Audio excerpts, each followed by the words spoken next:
नमस्कार दोस्तों, एक बार फिर मैं आपके साथ नवीन खास मुलाकात में आपके साथ लेकर आया हूं गोविंद सिंह गुल को। इनको किसी पहचान की ज़रूरत नहीं। ये एक कई दशकों से बुंदेली में हमें हँसाते आ रहे हैं, लेकिन आज एक ऐसा समय है कि खुद वो बहुत मायूस हैं। सबसे पहले गोविंद सिंह गुल जी, आपका स्वागत है हमारे कार्यक्रम में। और हमारा पहला सवाल है कि अभी तक आपने अपने एक लंबे समय से काम कर रहे हैं, अभी तक आपने कहाँ-कहाँ, किन कंपनी और किन जगहों पर काम किया है? देखिए, सबसे पहले तो मैं उन तमाम लोगों का शुक्रिया अदा करता हूं कि जिन्होंने अपनी ज़िंदगी के कीमती वक्त में से मुझे सुनने के लिए कुछ लम्हे निकाले। मैं एक ऐसे माहौल में पैदा हुआ जहां गम और परेशानी के सिवा कुछ नहीं था। मैंने बहुत मुश्किलें उठाईं और एक बार मैंने एक शेर पढ़ा कि अपना गम लेके कहीं और न जाया जाए, अपना गम लेके कहीं और न जाया जाए, घर में बिखरा हुआ सामान सजाया जाए, और घर से मस्जिद बहुत दूर चलो ये कर लें, किसी रोते हुए बच्चे को हंसाया जाए। मैंने महसूस किया कि गम से तपते हुए रेगिस्तान में लाखों लोग परेशान हैं, बेबस हैं।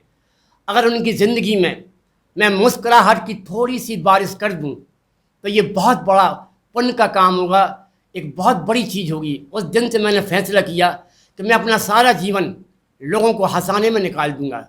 उसके बाद आहिस्ता आहिस्ता मैंने ऑर्केस्ट्रा प्रोग्राम किए, कन्हैया कैसेट जिनकी मेहरबानियों ने मुझे आपसे मिलाया, दीपक सेठ जिन्होंने सबसे पहले गुल के गुलगुले मेरा एक नंबर निकाला, जिसका इतना प्यार मिला आप लोगों का कि नंबर बहुत कामयाब हुआ। उसके बाद आहिस्ता आहिस्ता फिर दिलीप भाई A to Z और RC सिंगल, इनकी निगाह मुझ पर पड़ी तो इन्होंने मुझे एक फ़िल्म में काम दिया, झोली भर दे माँ, जो खिलौने टॉकीज में आई, मिनरमा में भी आई, और कई सीरियल, फिल्मोनिया, एक अनार सौ बीमार, ट्रिपल क्रॉस मैंने किए। और हमारे ज़माने के बहुत मशहूर कलाकार विश्वजीत के साथ मैंने काम किया, मिस चंचल, सुधा चंदन जिसे आपने नाचे मयूरी में देखा होगा, इनके साथ एक सीरियल ईश्वरी में मैंने ईश्वरी का रोल किया था और आप मेरी हीरोइन थी। आहिस्ता आहिस्ता वक्त ने करवट ली और मैं अपने ख़ास मित्र श्री राम मोदी के ज़रिए गुलशन जी के पास पहुंचा, और फिर टी सीरीज़ में मेरी ज़िंदगी की नई शुरुआत हुई। टी सीरीज़ में मेरे 25 नंबर, गुल का हंगामा, टमाटर के दांत, मुर्दे की जान खतरे में, वगैरह वगैरह। और उस वक्त मैं काफ़ी मैंने एक शोहरत हासिल की और काफ़ी काम किया, और ये सब आपकी मेहरबानी और आप लोगों की मोहब्बत का नतीजा है कि आप लोगों का प्यार मुझे मिलता रहा। गुल साहब, आपने इतना सारा काम किया, लेकिन आज कहते हैं इस वक्त किसी का नहीं रहता। आज हालात बदल गए हैं, वक्त बदल गया है, आप कहीं दिखाई नहीं देते। क्या है, कहाँ गुम हो गए आप? क्या स्थितियाँ रहीं कि आज ये स्थिति है और आपकी स्थिति कुछ बिगड़ी हुई दिख रही है? देखिए, एक ज़माना था जब कलाकारों की सारी मुश्किलें राजा महाराजा लोग, बड़े लोग अपने ऊपर ले लिया करते थे। कलाकार की क्या परेशानी है, पारिवारिक स्थिति कैसी है, तो कलाकार को इन चीज़ों से अलग सिर्फ कला के बारे में सोचना पड़ता था। एक चिराग जल रहा है, आपको रोशनी देना चाहता है। अब चिराग के अंदर तेली नहीं, वो अपने आप को हवाओं से बचाने की कोशिश कर रहा है, और आप सोचें कि वो हमें रोशनी दे दे, या तो वो ख़त्म हो जाएगा या बुझ जाएगा। तो हम अपनी पारिवारिक ज़िंदगी में इस तरह उलझ जाते हैं कि अपने परिवार को देखें, अपने बच्चों को देखेंगे, कलाकारी को देखें। तो यही है कि ये आपको सोचना चाहिए कि अगर आपको कलाकारों को ज़िंदा रखना है तो इनकी जो आम जिंदगी की मुश्किलें हैं वो दूर हों। नदियाँ प्यासी हैं, पानी चाहिए, नदियाँ प्यासी हैं, पानी चाहिए, बादलों की मेहरबानी चाहिए, आप अगर साथ दें। रही परिस्थिति की बात, तो हम कलाकारों के पास कोई बैकग्राउंड नहीं होती। अब वही प्रोग्राम किए, वही हम लोगों ने कैस्टें भरी, वही उसी से परिवार चलाते रहे, कोई तनख्वाह नहीं, कोई माँ बाप की पेंशन नहीं, कोई खेती बाड़ी नहीं। एक वक्त आया कि ऑडियो ख़त्म हो गई, फिर ज़माने ने करवटें ली, ज़माना परिवर्तनशील है। सीडी आई, समय के साथ वो भी ख़त्म हो गई। अब इंटरनेट का ज़माना है, तो वहाँ हम लोग बेकार हो गए, क्योंकि आप खुद बनाइए, खुद नेट पर डालिए, कोई कंपनी आपको रिकॉर्ड नहीं करेगी, कोई कंपनी आपको पेमेंट नहीं देगी। तो ऐसे हालात में कलाकार कुछ और कर भी नहीं पाते, तो फिर हम लोग मजबूर हो जाते हैं, और ये मजबूरियाँ हमें उस तरफ ले जाती हैं जहाँ बेबसी, लाचारी, गरीबी और भुखमरी के अलावा कुछ नहीं रह जाता। और ऐसे वक्त में अपने ख़ास लोग भी हमसे मुंह फेर लेते हैं। एक कहावत है कि मिल भी जाते हैं तो कतरा के निकल जाते हैं, मिल भी जाते हैं तो कतरा के निकल जाते हैं, दोस्त भी क्या हैं, ये मौसम से बदल जाते हैं। अब हम परेशानियों में हैं, लेकिन कोई हाथ आगे बढ़कर हमारा दामन नहीं थाम रहा, कोई हमें इन मुश्किलों से नहीं निकाल रहा। तो ऐसे हालात में अचानक हमें बीके न्यूज़ का ख्याल आया और इन्होंने मुझे बुलाया और इन्होंने मुझे ये उम्मीद दिलाई कि हम आपकी मुश्किलों को आम पब्लिक के सामने पेश करेंगे और जो भी हमसे हो सकेगा, हम आप ही नहीं बल्कि तमाम वो कलाकार जो आज गुमनामी के अंधेरों में खोए हुए हैं उन्हें पब्लिक के सामने लेकर आएंगे और उनके लिए कुछ ऐसा सोचेंगे कि आने वाला वक्त उनका गमों के अंधेरे में नहीं बल्कि खुशी की रोशनी में गुजरे। बिल्कुल सर, हमारा हमेशा प्रयास रहता है कि हमारे यहाँ की जो प्रतिभाएं हैं, जो लोग काम करते हैं, जिनके पास वो टैलेंट है, वो क्षमता है, उन्हें अगर हम उनके लिए कुछ कर सकें, कुछ मदद कर सकें, तो ये हमारा लक्ष्य रहता है। अब मैं चाहूँगा कि हमारे दर्शकों को आप कुछ बढ़िया सा सुना दीजिए ताकि उन्हें पुराने दिन याद आ जाएं। कुछ पुराना सुना दीजिए, या आज का जो कोरोना का जो दौर चल रहा है। अच्छा, आप यही बता दीजिए, कोरोना का जो ये दौर चल रहा है, कोरोना को आप किस तरह से देखते हैं?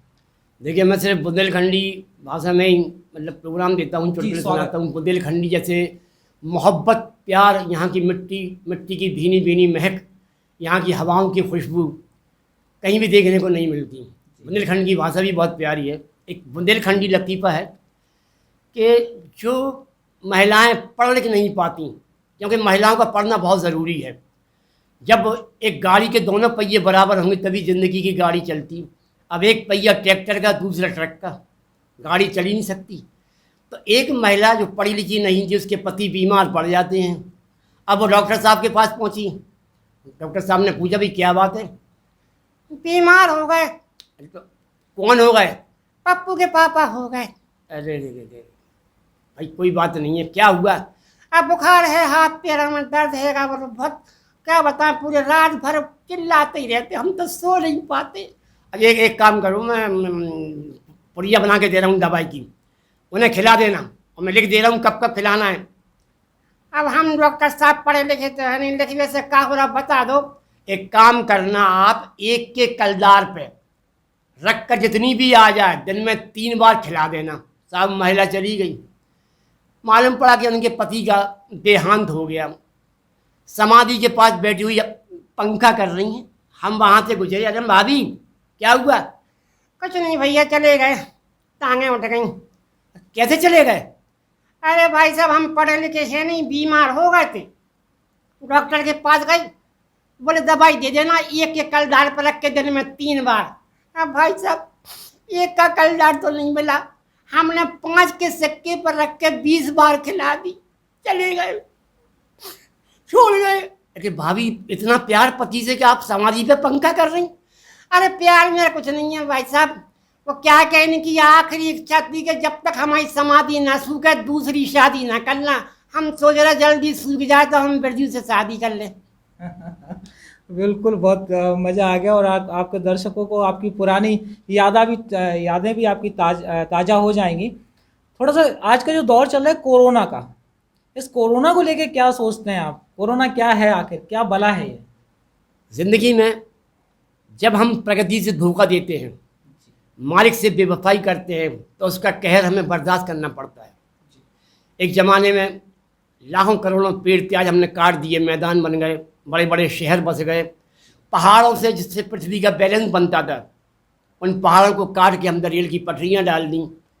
तो हम जब प्रगति से लड़ते हैं तो कभी एड्स, कभी कैंसर, कभी टीबी, कभी प्लेग, अब कोरोना। और कोरोना से बचने के लिए सबसे बड़ी बात यह है कि इसका कोई इलाज नहीं। और सबसे खतरनाक बात यह है कि हमारे देश के लोग, हमारे आदरणीय मोदी साहब हुए, योगी साहब हुए, और तमाम डॉक्टर्स हुए, तमाम लोग हुए, वैज्ञानिक हुए, दिन रात एक कर रहे हैं। लेकिन हम लोग सरकार की, वैज्ञानिकों की और अपने जो हमारे नेता लोग हैं उनकी बात नहीं मानते। हमें कहा जाता है कि आप मास्क लगाइए, हम नहीं लगाते। हमें कहा जाता है कि आप 2 मीटर का फासला रखिए, हम नहीं रखते। और हमें कहा जाता है कि बगैर हाथ धोए आप खाना ना खाएं, बाहर आते जाते समय आप साबुन से हाथ धोएं। इन तमाम बातों को हम दिलो दिमाग से निकाल देते हैं। ये बातें जब याद आती हैं जब कोरोना के खूनी पंजे हमें अपने हाथों में जकड़ लेते हैं। कोई मुश्किल नहीं, इंसानों ने बड़ी बड़ी बीमारियों को जीता है, उन्हें अपने आप से दूर हटाया है, तो कोरोना कोई बड़ी बात नहीं है। इससे लड़ने के लिए सबसे पहले हमें एक होना पड़ेगा। ईश्वर ने इंसानों को पैदा किया, तो कोरोना किसी भेदभाव, जातिवाद या मजहबवाद से अपने बीच में ना लेते हुए इंसान को इंसान समझकर हम कोरोना से नफरत करें, ना कि उस बीमार आदमी से जो कोरोना का मरीज है। तो आइए हम सब एक होकर आज कसम खाएं कि आने वाले वक्त में हम सरकार का साथ देंगे, वैज्ञानिकों का साथ देंगे और सब मिलकर कोरोना को हमेशा हमेशा के लिए अपनी ज़िंदगी से दूर करेंगे। और ये मेरे भी दिल की तमन्ना है, मेरी दुआ है, मेरी आरज़ू है। बहुत बहुत शुक्रिया आपका गुल साहब। और मैं अब अपने दर्शकों से भी और उन लोगों से, गुल साहब ने एक बहुत बड़ी बात कही कि पहले के समय में कलाकारों के बड़े बड़े लोग हुआ करते थे, राजा महाराजा, तो प्रजा के लिए भी करते थे और कलाकारों की मुसीबतों को अपने सर पर लेते थे। आज ज़रूरत है, मुझे लगता है कि एक गुल साहब जैसे एक बहुत वरिष्ठ और बहुत बेहतर और बहुत अच्छे कलाकार, जिन्होंने बुंदेलखंड की भाषा को एक नई पहचान दी, एक नया आयाम दिया, उनको आवश्यकता है। अगर आपके पास बड़ा दिल है, अगर आप भी राजा हैं, आपके पास है इतना कि अगर आप गुल साहब की मदद कर सकते हैं, तो हमसे ज़रूर संपर्क कीजिए। हमारा नंबर नीचे लिखे हुए स्क्रीन पर आप देख सकते हैं। और अगर आप गुल साहब की कोई भी मदद करना चाहते हैं तो कृपया हमें इन नंबरों पर संपर्क करें। और अगर गुल साहब की ये अगर आप मदद करेंगे तो निश्चित ही आप अपनी भाषा, अपने कल्चर, अपनी संस्कृति की मदद करेंगे। गुल साहब, आपका बहुत बहुत शुक्रिया हमारे इस कार्यक्रम में।